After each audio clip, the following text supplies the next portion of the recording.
Colombia faltan 2 días para las elecciones presidenciales. Este próximo domingo, 17 de junio, se llevará a cabo la segunda vuelta, donde se enfrenta Iván Duque, el candidato del Centro Democrático, con Gustavo Petro, el exguerrillero. Estas elecciones son bastante tensas en Colombia, porque, hay elecciones en las que la gente dice, bueno, los dos candidatos son malos, pero ninguno de los dos pues va a destruir el país, entonces que gane el que sea.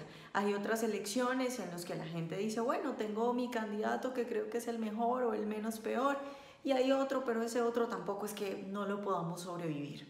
Sin embargo, en este momento en Colombia lo que ocurre es lo siguiente. Por un lado tenemos un candidato que yo no diría ni siquiera que es el menos malo, yo diría que Iván Duque es un candidato bueno. Si ustedes ven la propuesta económica de Iván Duque, que creo yo que es la columna central de toda su campaña, es una propuesta, y Iván Duque lo ha dicho textualmente, ha dicho que él entiende que es el sector privado y que es la empresa privada la que mueve una economía. Iván Duque entiende que la mejor política social es la creación de empleo y que eso lo hace la empresa privada. Por ende, sus principales propuestas en materia económica van dirigidas a eso, a la empresa privada, al sector privado, y propone entonces, por ejemplo, bajar impuestos a las empresas, propone estabilidad jurídica, nada de 7 reformas tributarias en 2 periodos como hizo Juan Manuel Santos. Ha hablado también de bajar los papeleos y las regulaciones y las normas que se les ponen a las empresas para poder establecer su negocio. Y en esas 3 cosas que son fundamentales para que florezca la empresa privada y para que aumente la inversión en un país, pues se ha centrado Iván Duque. Entonces, como ustedes pueden ver, es un candidato que abiertamente y textualmente ha dicho que reconoce que es la empresa privada lo que hay que estimular para que el país salga adelante. Ahora, por el otro lado, lo que tenemos es una condena a muerte.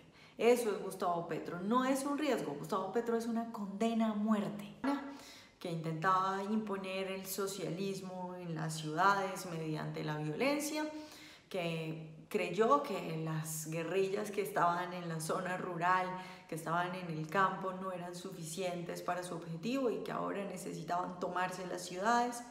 Y en eso militó Gustavo Petro, que dicen por ahí que era el encargado de las extorsiones. Ahora bien, Gustavo Petro, si bien no tengo yo pruebas de que directamente haya apretado un gatillo y haya matado a alguien, pues por lo menos sí es cómplice de la muerte de alrededor de 100 personas, porque en la toma del Palacio de Justicia, que fue, digamos, el acto más asqueroso que haya podido realizar el M-19 en su historia, pues murieron 100 personas, y resulta que si bien Gustavo Petro no estaba ahí en ese momento, pues sí era miembro de esa organización guerrillera. Entonces es cómplice de la muerte de por lo menos 100 personas.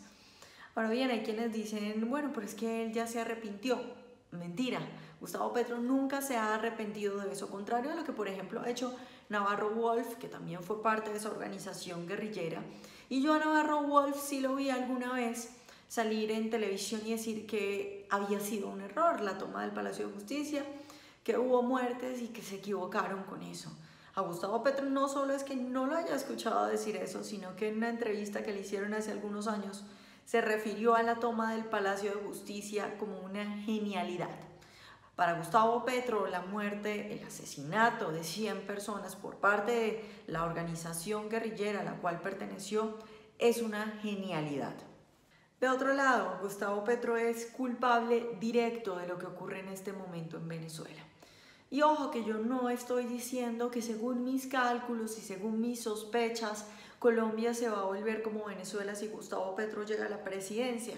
No, estoy diciendo algo mucho más aterrador. Estoy diciendo que Gustavo Petro, según una entrevista que le dio hace algunos años a la revista Semana, fue asesor económico de Hugo Chávez. Por lo tanto, las medidas económicas que Gustavo Petro quiere llevar a cabo en Colombia, resulta que ya las llevó a cabo en Venezuela y todos ustedes pueden ver los resultados. Los colombianos, más que nadie, conocemos cómo están viviendo los venezolanos, conocemos la crisis que tienen los venezolanos. Entonces, lo que Gustavo Petro quiere hacer en Colombia, pues ya lo hizo en Venezuela. De hecho, en otra entrevista, Gustavo Petro dice que él cómo no va a apoyar lo que estaba ocurriendo en ese momento con Hugo Chávez en Venezuela. Si en un lugar del mundo, cito textualmente lo que dice, si en un lugar del mundo se está realizando el sueño del M-19. Entonces, pues para quienes les queda duda y para quienes creen que eso es meter terror, que cuando uno dice es que Colombia se va a volver Venezuela es meter terror, pues no, es que esos son los hechos, porque Gustavo Petro fue el asesor económico de Hugo Chávez. Entonces, lo mismo va a suceder en Colombia, porque uno no puede esperar resultados diferentes haciendo lo mismo. Ahora bien, Gustavo Petro sin duda ha cambiado su discurso en una estrategia, yo diría que no muy original, porque resulta que esa es la estrategia común de ahora de la izquierda y del socialismo. Posar de ser muy medidos, posar de ser de centro y cambiar todo su discurso para poder llegar al poder, y una vez llegan al poder, pues sucede lo que sucedió en Venezuela con Hugo Chávez, que cambian por completo y se acaban todas las promesas de mesura y de tranquilidad que habían hecho. Sin embargo, pues Gustavo Petro es un hombre bastante arrogante y su cambio de estrategia y su posición moderada y de centro simplemente la venimos a ver los colombianos desde hace más o menos 2 semanas después de la primera vuelta presidencial, cuando él se dio cuenta que con su discurso de socialismo puro y duro, pues no iba a ganar la segunda vuelta. Entonces, Petro, por ejemplo, ya no quiere hacer una constituyente. Cuando antes había dicho que él iba a hacer una constituyente, pues ahora sale y dice que no lo va a hacer, incluso lo firma en mármol, que no va a ser la constituyente. Petro resulta que ahora no es socialista, sino que, contrario a eso, quiere profundizar el capitalismo. Entonces Petro se volvió capitalista y quiere profundizarlo. Petro ya tampoco es enemigo del petróleo. Antes había dicho que el petróleo era muy dañino y había que acabar con el petróleo. En Colombia teníamos que reemplazar el petróleo por aguacates. Bueno, pues ahora resulta que no, le parece que el petróleo está muy bien. Y resulta que ya no va a expropiar. Cuando fue a la W, una de las emisoras más importantes acá en Colombia, y dijo que él no iba a expropiar, que a él no le interesaba la casita ni el apartamentico, que él lo que estaba hablando era de las grandes parcelas, de las grandes tierras que tienen los grandes agricultores, y que bueno, que si no es tierra que cumpla la función social, pues entonces había que dársela al pequeño campesino para que sí la aprovechara. Ahora dice que no, que él no va a expropiar, y también lo firmó en mármol, que él no iba a expropiar. Entonces, pues sin duda hay un cambio de estrategia que primero pues le tiene que mostrar a la gente que Gustavo Petro es un hombre capaz de salir a la calle y de una semana a otra salir en los medios de comunicación, salir a la calle y decir que no, que todo lo que había dicho no era, que por favor le crean, que ahora él es todo lo contrario, que lo que quiere es profundizar el capitalismo, que por favor eso parece un chiste, que él diga que lo que quiere hacer es profundizar el capitalismo.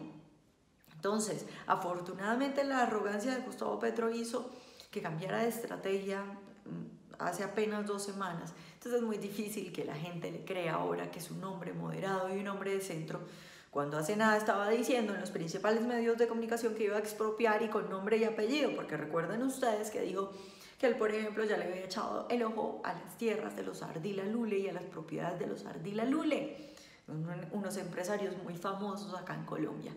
Entonces, un hombre que es capaz de cambiar de un día para otro lo que dice. Entonces, así como cambió y dijo que ya no iba a expropiar y que lo que quería era profundizar el capitalismo, les aseguro que apenas llegue a la presidencia dice: no, miren, yo ya lo que quiero no es profundizar el capitalismo, sino profundizar el socialismo. Ahora bien, hay gente que me dice: bueno, pero es que en Colombia tenemos un Congreso fuerte, tenemos unas instituciones fuertes, tenemos un sistema de pesos y contrapesos que van a frenar a Gustavo Petro en el momento en el que él empiece a pasarse de la raya o en el que él quiera violar la Constitución de nuestro país. Bueno, les quiero contar que yo he entrevistado a muchos expertos en historia política de Venezuela, y todos concuerdan en que en Venezuela, antes de que Hugo Chávez llegara al poder, las instituciones eran muy fuertes, dicen ellos. Incluso dicen que ellos podrían asegurar que en ese momento en Venezuela las instituciones eran mucho más fuertes de lo que parecen ser acá en Colombia en este momento. Les quiero recordar que antes de que Hugo Chávez llegara al poder, unos años antes, un presidente de Venezuela fue tumbado por el Congreso. Y resulta que luego Hugo Chávez llegó al poder y acabó con ese mismo Congreso que tumbó a ese presidente que era tan fuerte, con esas instituciones tan fuertes que incluso tumbaron a un presidente. Pero luego cuando se monta Hugo Chávez al poder, que es de la misma calaña de Gustavo Petro, o incluso Gustavo Petro puede ser peor, diría yo, pues este señor simplemente acaba con esas instituciones fuertes, con esos pesos y contrapesos, y acaba con el Congreso, y hoy no hay nada. Entonces, y para los que dicen que es que Gustavo Petro tiene un Congreso en contra porque es un Congreso opositor, pues también les recuerdo que cuando Hugo Chávez llegó al poder también tenía minoría en el Congreso y la mayoría era oposición, y sin embargo pues logró, lo que ustedes ven ahora en Venezuela. Entonces, es un error confiarse en que tenemos instituciones fuertes y en que van a frenar a un hombre como Gustavo Petro. No lo van a hacer. Gustavo Petro es una condena a muerte. Mi mensaje final entonces para quienes están indecisos, porque este no es un mensaje para hablarle a la gente que ya está convencida de que Duque es el mejor, sino para aquellos que están indecisos, que diría yo que son los que votaron por Sergio Fajardo en la primera vuelta, es que si les molesta mucho Iván Duque porque supuestamente detrás está Álvaro Uribe Vélez que no lo va a dejar hacer nada, yo creo que primero que todo ya se ha comprobado en diferentes ocasiones. De hecho, una cosa que les ha molestado mucho a los uribistas de pura cepa, a los fans de Uribe, es que en diferentes ocasiones Iván Duque se ha separado del pensamiento de Álvaro Uribe Vélez. Entonces, no es cierto que Iván Duque vaya a hacer lo que Álvaro Uribe Vélez le diga. Y además, a esas personas yo les quisiera pedir que por favor se tomen un minuto para mirar y buscar en internet las cifras económicas que dejó Álvaro Uribe Vélez después de sus 2 periodos. Porque a pesar de todas las críticas que le puedan hacer, las cifras son las cifras.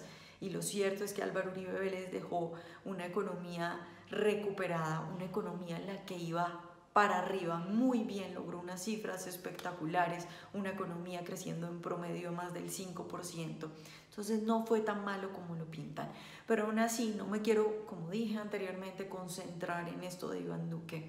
Los que se quieren arriesgar y los que dicen, bueno, como no me gusta tanto Iván Duque, sobre todo porque detrás está Álvaro Uribe Vélez, pues les quiero decir que es que la otra opción a la que ustedes pueden apuntar es simplemente una condena a muerte, por todo lo que ya hemos dicho acá. Esto no es una duda, esto no es una sospecha, es que hay pruebas, es que este hombre nos lo dijo en la cara. Por favor, no nos engañemos, porque Gustavo Petro salió en los medios de comunicación y dijo que él quería expropiar. Ojo, no la casita, no el apartamentico, sino a los grandes empresarios, sino a las grandes extensiones de tierra. Es el mismo discurso de Hugo Chávez. Los invito también a que miren los videos de Hugo Chávez en el 98 antes de llegar a la presidencia, condenando a Cuba como una dictadura, diciendo que él no iba a expropiar, diciendo que él no era enemigo de la propiedad privada, lo mismo que está diciendo ahorita Gustavo Petro. Sin embargo, Gustavo Petro nos los ha dicho todo en la cara hace poco, hace nada, hace 2 semanas estaba en medios de comunicación diciendo que quería acabar con el petróleo en Colombia, tratando de evadir cuando los periodistas le preguntaban si Venezuela era una dictadura, tratando de negar las cosas que había dicho de que él quería implantar el socialismo y las cosas que había dicho del M-19.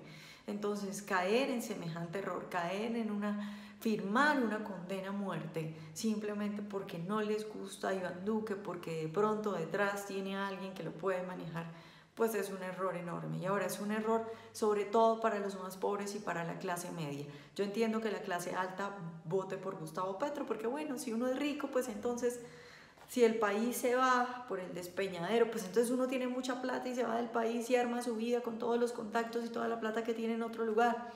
Pero los más pobres y la clase media, que es la que se queda, que es la que no tiene cómo salir, que es la que no tiene contactos, pues es la que más va a sufrir, como está sucediendo en Venezuela. Entonces, Gustavo Petro pues es una condena a muerte.